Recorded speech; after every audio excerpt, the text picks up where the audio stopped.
السكينة في قلوب المؤمنين ليزدادوا إيمانا مع إيمانهم وألزمهم أوثق الله كلمة التقوى. أشهد أن لا إله إلا الله وحده لا شريك له إرغاما لمن جهد وكفر، وأشهد أن محمدا عبده ورسوله. اللهم صل وسلم على نبينا محمد وعلى آله وصحبه أجمعين.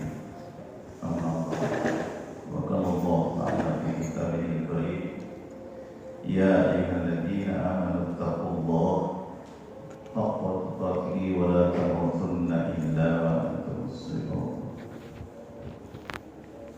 وقال أيضا: يا أيها الناس إنا خلقناكم من ذكر وأنثى وجعلناكم شعوبا وقبائل لتعارفوا إن أكرمكم عند الله أتقاكم. وقال النبي صلى الله عليه وسلم: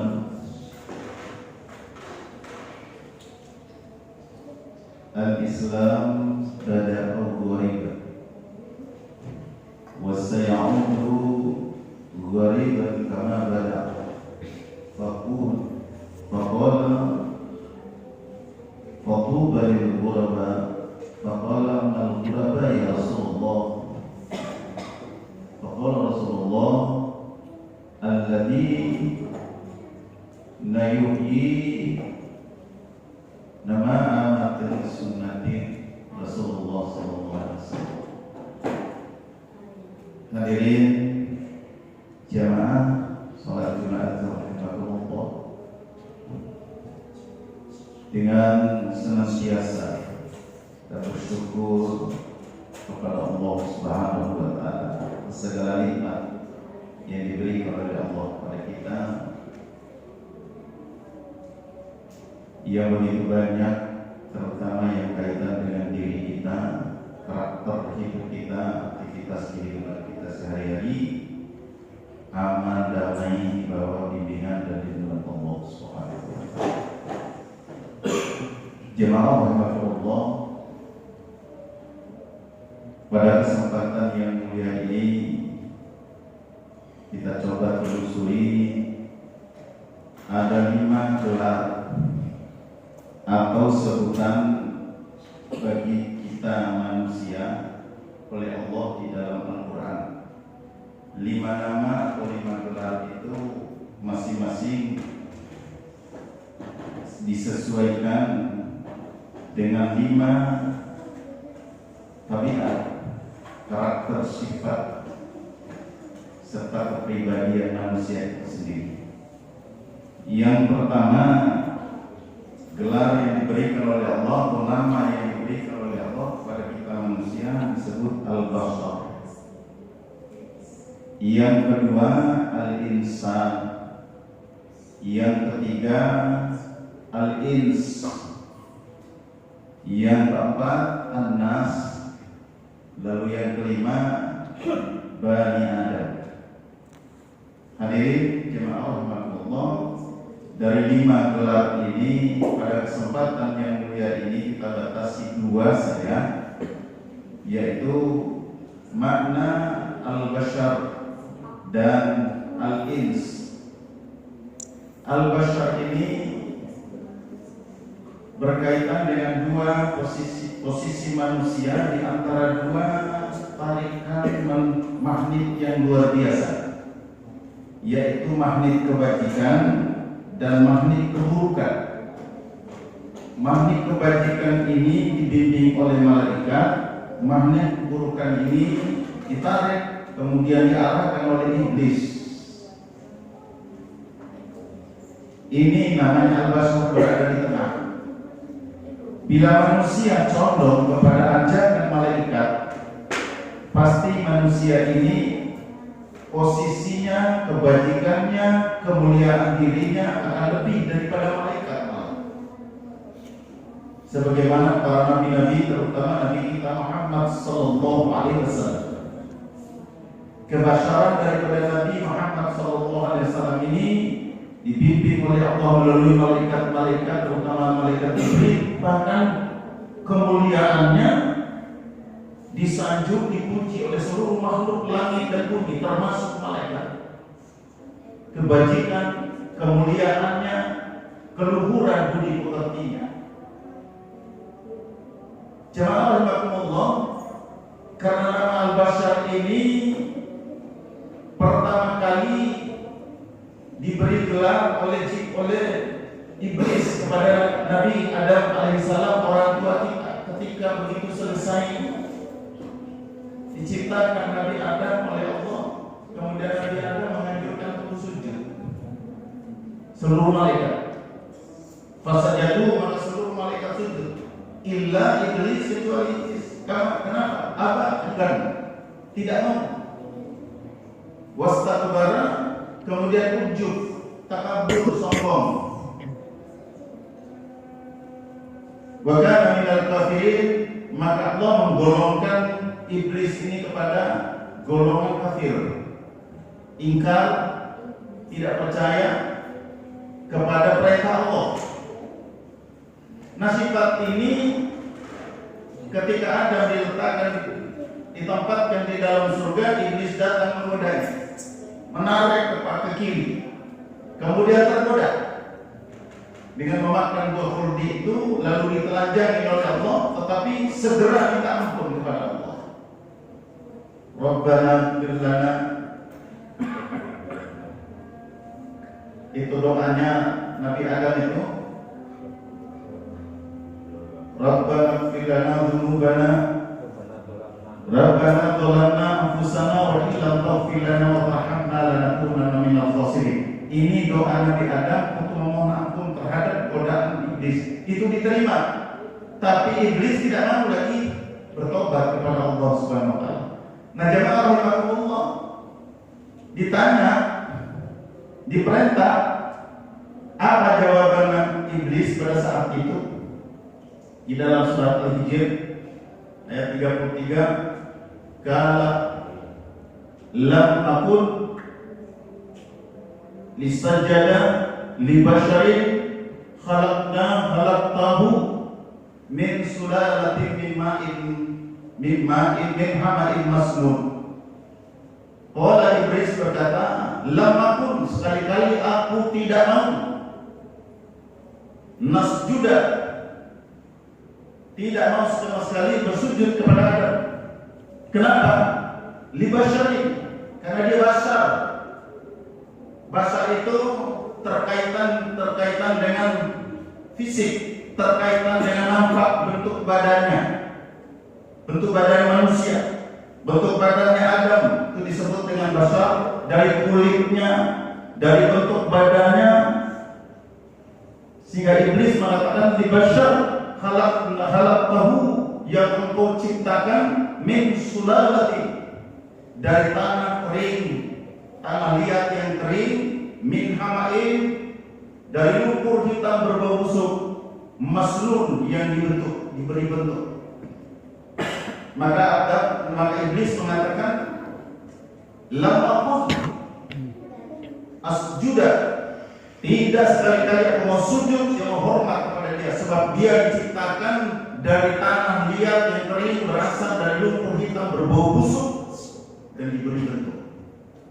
Jadi kata basar di situ, dan bisa dilihat juga disyarat dalam surat Al-Mu'minun ayat 33, surat Hud ayat 27. Ini kaitan dengan manusia yang namanya basar. Jadi kehidupan manusia kita sekarang ini berada di tengah dari tarikan dua magnet. Ke kanan adalah malaikat, ke kiri ditarik oleh iblis. Tinggal bagaimana posisi kita apabila manusia mampu menempatkan diri ke kanan dan mau tunduk patuh pada perintah Allah melalui Jibril, melalui Al-Quran Al-Karim yang diturunkan oleh Allah, insya Allah mulialah manusia di sisi Allah Subhanahu wa taala. Sebaliknya, kalau dicondong kepada kiri atau kepada maksiatan, kepada tipu daya iblis, dengan sifat setannya itu, maka manusia akan terjerembab di dalam kehinaan. Sampai hari ini pun sifat iblis itu pindah juga kepada manusia, sehingga ada terjadi diskriminasi, mendiskreditkan orang lain. Pernah terjadi kepada Nabi Nuh, pernah terjadi kepada Nabi Hud, dan pernah terjadi kepada nabi-nabi yang lain selain daripada Nabi Muhammad SAW. Nabi Hud dikatakan, wa qala al-mala'u alladziina kafaru minhum, berkata orang pemuka orang kafir itu kepada Nabi Hud, naraka, kami melihat engkau itu libasyarin mithluna, adalah manusia biasa, kulitmu, bentuk badanmu sama dengan kami. Apa yang kami makan itu juga yang kami makan, wahai Hud. Apa yang kami minum itu juga yang kami lakukan. Kami nikah, kamu juga nikah. Apa bedanya dengan kami? Dan apa yang bisa dipercaya? Ini kalimat yang diucapkan oleh manusia yang sudah terpengaruh oleh tabiat dan sifat setan dari iblis itu. Begitu juga Nabi Nuh dikatakan di Bashar. Jadi Bashar ini posisi manusia di antara dua posisi kekuatan malaikat dan kekuatan iblis.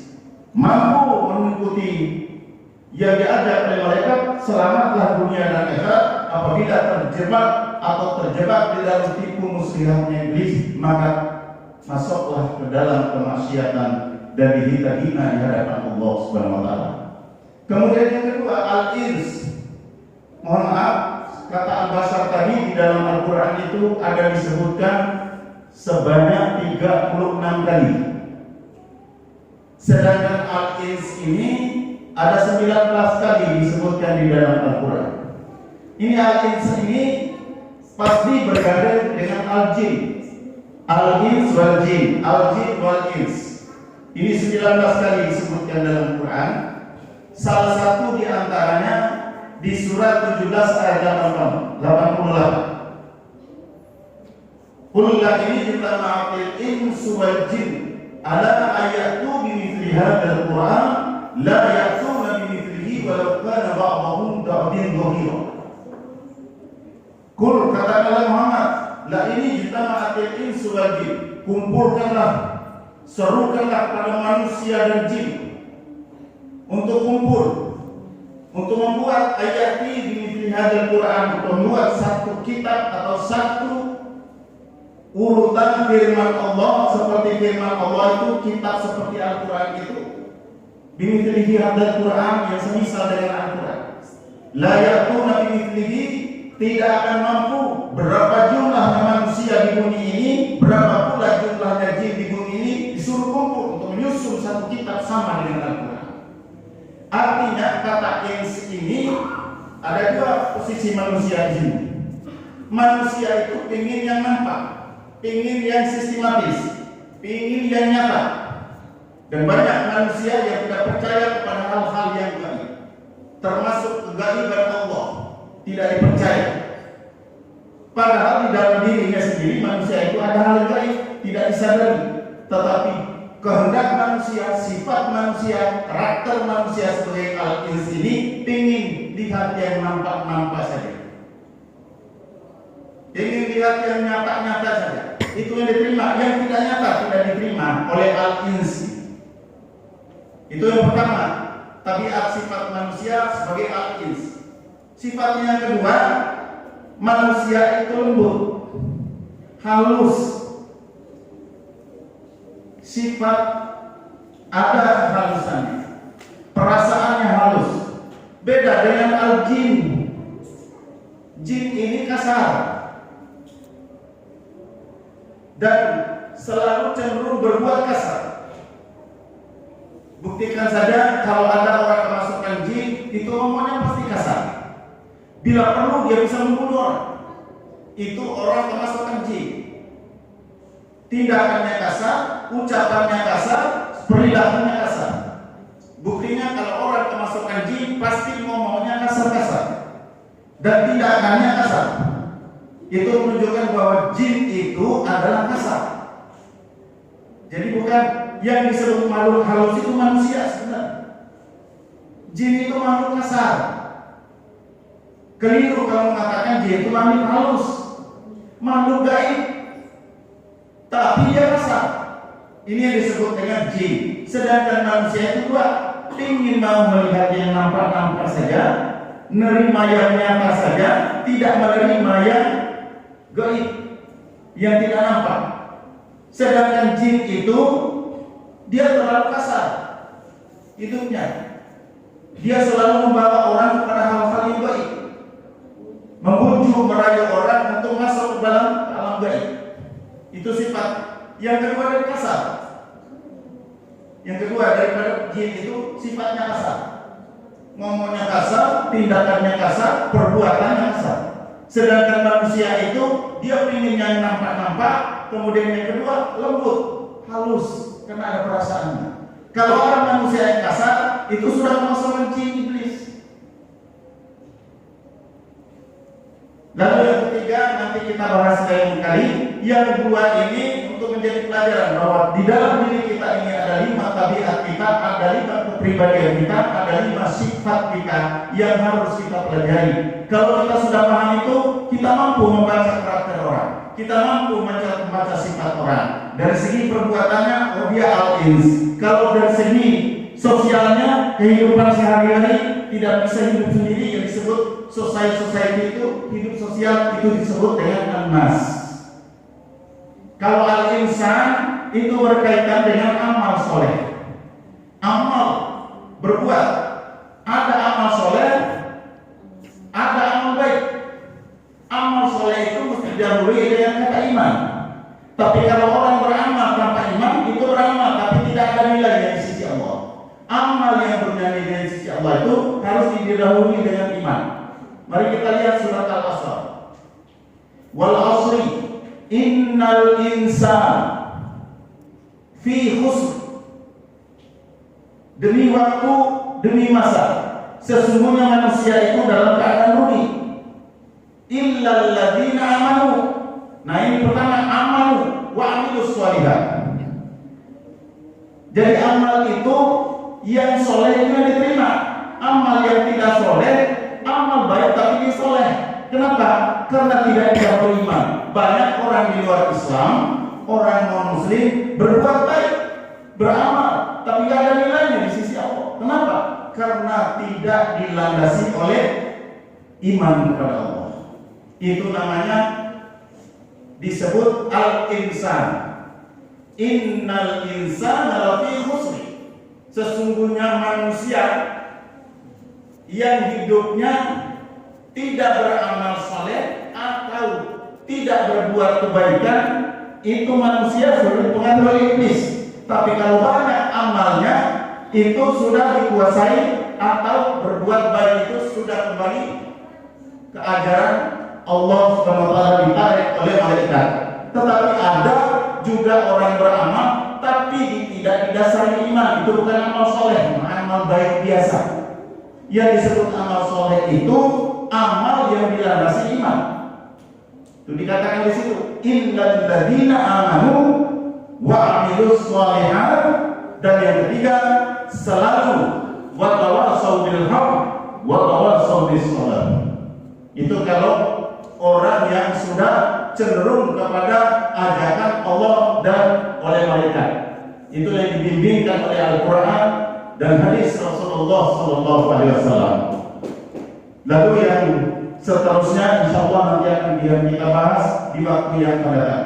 Barakallahu li wa lakum fil Qur'anil azim wa nafa'ni wa iyyakum bima fihi minal ayati wa dzikril hakim.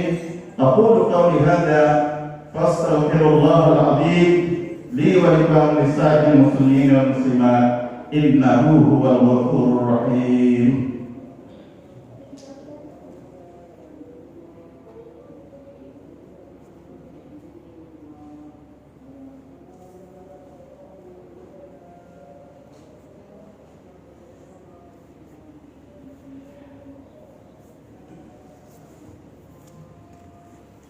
Alhamdulillah hamdan katsiran kama amart. Asyhadu an la ilaha illallah wahdahu la syarika lah wa asyhadu anna Muhammadan 'abduhu wa rasuluhu alladzi la nabiyya ورسول بعده إلى يوم القيامة. اللهم صل وسلم على نبينا محمد وعلى آله وصحبه أجمعين. أما بعد. Jemaah rahimakumullah, yang bisa membimbing kita ke arah kanan baik secara basar, al-insan, al-ins, an-nas, adalah selalu berzikir kepada Allah Subhanahu wa Ta'ala. Ini yang membedakan setiap nama itu dari dua sisi positif dan sisi negatifnya, yaitu selalu dekat kepada Allah dalam arti berzikir kepada Allah Subhanahu wa Ta'ala. Salah satu bukti kita berzikir kepada Allah itu adalah dengan melaksanakan ibadah Jumat yang diserukan oleh Allah di dalam surat Al-Jum'ah ayat ke-9. Ya ayyuhalladzina amanu idza nudiya lis-sholati min yaumil jum'ah fas'au ila dzikrillah wa dharul bai'a dzalikum khairul lakum in kuntum ta'lamun. Hai orang-orang yang beriman, apabila diseru pada hari Jumat untuk melaksanakan sholat, fas'au ila dzikrillah. Ini ada kata zikir. Awalnya ayat ini mengatakan idza nudiya lis-sholat, apabila dipanggil untuk sholat di hari Jumat, maka segeralah berzikir, bukan bersegeralah sholat. Kenapa dikatakan begitu? Padahal awalnya ya ayyuhalladzina amanu idza nudiya lis-sholati min yaumil jum'ah.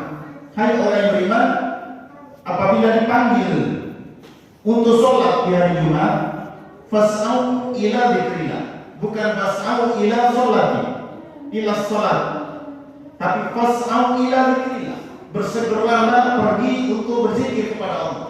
Artinya kita datang ke masjid di hari Jumat adalah untuk berzikir, termasuk sholat Jumat dan sholat sunat itu adalah zikir. Tetapi tidak boleh ada pembicaraan yang lain, tidak boleh ada tidur nyandar di tembok, di tiang-tiang masjid, cari tempat yang aman supaya bisa tidur. Karena di rumah nggak bisa tidur karena gangguan anak dan istri dan banyak pekerjaan. Datang ke masjid di hari Jumat malah dia datang tidur. Fas'au ila dzikrillah, segera datang ke masjid untuk melaksanakan zikir kepada Allah. Jemaah yang Allah, kenapa dikatakan harus zikir kepada Allah? Maka dalam keadaan ini, di hari Jumat ini sebagai pusat setoran kita ibadah setiap hari itu, di hari Jumat ini kita setor zikir kepada Allah. Datang ke masjid, sholat tahiyatul masjid 2 rakaat, sudah selesai berdiri lagi 2 rakaat, sudah selesai berdiri lagi 2 rakaat, sampai imam atau khatib naik mimbar. Kalau tidak cukup sholat tahiyatul masjid ditambah 2 rakaat lagi, lalu duduk berzikir kepada Allah. Jemaah yang rahimahullah, manfaat zikir ini apa? Banyak sekali. Di antaranya tatma'innul qulub, untuk menenteramkan jiwa, untuk menenteramkan hati yang kusut, hati yang galau. Datang ke masjid hari Jumat, berzikir kepada Allah. Insya Allah, kalau tidak hatinya tenteram, maka keimanan dan sholatnya, zikirnya masih dipertanyakan. Kalau tidak merasa tentram, coba Allah mengatakan begitu. Tatma'innul qulub bidzikrillah, ala bidzikrillah tatma'innul qulub. Ketahuilah bahwa dengan berzikir kepada Allah itu untuk menenangkan, maka datang ke masjid fas'au ila dzikrillah untuk berzikir kepada Allah. Tujuannya pertama untuk menenangkan jiwa, untuk menenangkan hati, menenteramkan hati. Yang kedua, untuk melembutkan hati, karena hati manusia itu kasar. Maka Allah mengatakan, "Alam ya'ni alladziina aamanu an takhsha'a qulubuhum li dzikrillah wa ma nazala minal haqqi wa la takunu kalladziina utul kitaba min qablu fa tala 'alaihimul amal fa qasat qulubuhum wa katsirun minhum fasiqun." Belum tiba saatnya bagi orang beriman untuk berzikir kepada Allah, tumbuh hatinya berzikir kepada Allah. Jadi zikir itu pertama menundukkan, melembutkan hati, mengeluarkan penyakit di dalam hati. fi qulubihim maradun fazadahumullah. Di dalam hati ada penyakit, zikir untuk mengeluarkan penyakit. Kalau tidak, fazadahumullah, Allah akan menambah penyakit dalam hati. Mari kita bermunajat kepada Allah Subhanahu wa taala. Semoga khotbah singkat ini bermanfaat bagi diri pribadi saya dan para jemaah. Mudah-mudahan ini mengantarkan kita agar hati kita jadi lembut, agar hati kita menjadi tentram, agar hati ada penyakit dalam hati kita keluar, agar kita menjadi pemaaf, selalu memohonkan ampun kepada Allah untuk orang yang bersalah, ya, kepada kita ataupun kepada siapapun. Semoga itu akan terjadi pada diri kita masing-masing. Mari kita bermulai. Inna Allah wa malaikatahu yusalluna 'alan nabi ya ayyuhalladzina amanu sallu 'alaihi wa sallimu taslima. Allahumma ighfir lil mu'minina wal mu'minat wal muslimina wal muslimat al ahya'i minhum wal amwat innaka sami'un qaribun mujibud da'wat wa yakadil hajat. Allahumma inna nas'aluka bi asma'ikal husna bi anna nashhadu anta Allah la ilaha illa antal ahmadus samad lam yalid wa lam yulad wa lam yakul lahu kufuwan ahad. Allahumma inna nas'aluka al-huda wat-tuqa wal-afwafa wal-ghina. Allahumma inna nas'aluka al-jannah wa na'udzu bika min sakhatika wan-nar. Allahumma rabbana zalamna anfusana wa illam taghfir lana wa tarhamna lanakunanna minal khasirin. Allahumma ikfini bihalalika an haramika wa bifadlika amman siwaka. Rabbana la tuzigh qulubana ba'da idh hadaytana wa hab lana min ladunka rahmatan innaka antal wahhab. Rabbana ighfir lana wa liwalidayna warhamhuma kama rabbayana shighara. Rabbana hab lana min azwajina wa dhurriyyatina qurrata a'yun waj'alna lil muttaqina imama. Rabbana ighfir lana wa li ikhwanina alladhina sabaquna bil iman wa la taj'al fi qulubina ghillan lil ladzina amanu rabbana innaka ra'ufur rahim. Rabbana taqabbal minna innaka antas samiul 'alim wa tub 'alaina innaka antat tawwabur rahim. Rabbana atina fid dunya hasanah wa fil akhirati hasanah wa qina adzabannar wa adkhilna jannata ma'al abrar ya aziz ya ghaffar ya rabbal alamin. Subhana rabbika rabbil 'izzati amma yasifun wassalamun 'alal mursalin walhamdulillahi rabbil alamin. Wassalamu alaikum warahmatullahi wabarakatuh.